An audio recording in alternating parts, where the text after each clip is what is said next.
a light that illuminated life's path long ago.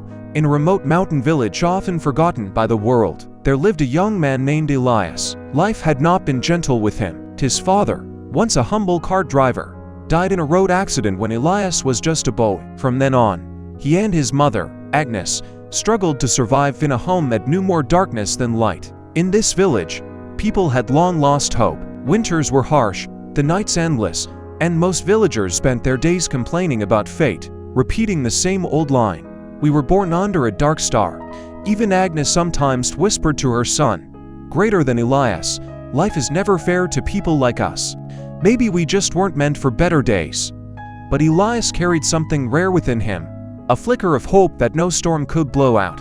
Whenever his mother sank into despair, he would hold her hand and say, "Greater than mother, the thicker the darkness, the brighter a single flame can shine." By day, Elias labored at an old blacksmith's forge, earning just enough coins to buy bread for them both. By night, he would hunch over battered books by the soft light of a flickering candle, books he'd bought second-hand with the few pennies he could save. He devoured pages about machines, rivers, and the secrets of turning nature's power into light. But then, one bitter winter, the forge closed down, the blacksmith left for the city, and Elias lost the only job he'd ever known. The village grew even colder and darker, and so did people's hearts.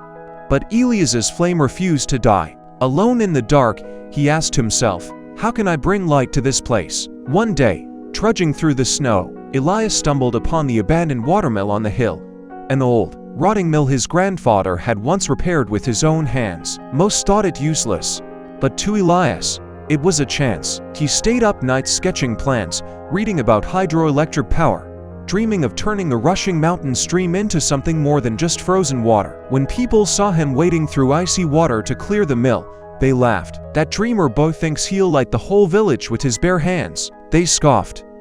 Even his mother begged him to stop. "Elias, they're mocking you. You'll freeze to death chasing this foolish dream." But Elias just squeezed her hand and smiled. "If I can't be their light, Mother, at least I'll be the hope they've forgotten." His fingers cracked in the freezing water. His clothes froze to his back as he dragged wood, metal scraps, and gears through the snow. Every failure was another night spent fixing mistakes by candlelight, but he never gave up. Months turned into a year. And then, one night, the impossible happened. Elias wired a single bulb in their small cottage. When he flipped the switch, the bulb glowed, steady and warm.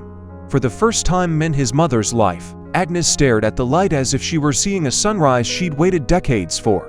She took the old quilt she'd stitched in the dark for years and finally saw every bright thread she'd never noticed. Yet for Elias, one lit home was just the beginning. He knocked on neighbors' doors, teaching them what he'd learned. He asked young men to help clear the mill's channel and women to help insulate wires. Slowly, one house after another began to glow. The laughter of children reading under warm lights echoed through streets that had once been silent. People who had given up on tomorrow began to share their own hidden sparks of hope. The villagers started fixing old barns, planting gardens, and repairing tools they'd abandoned. The darkness that once bound them loosened its grip.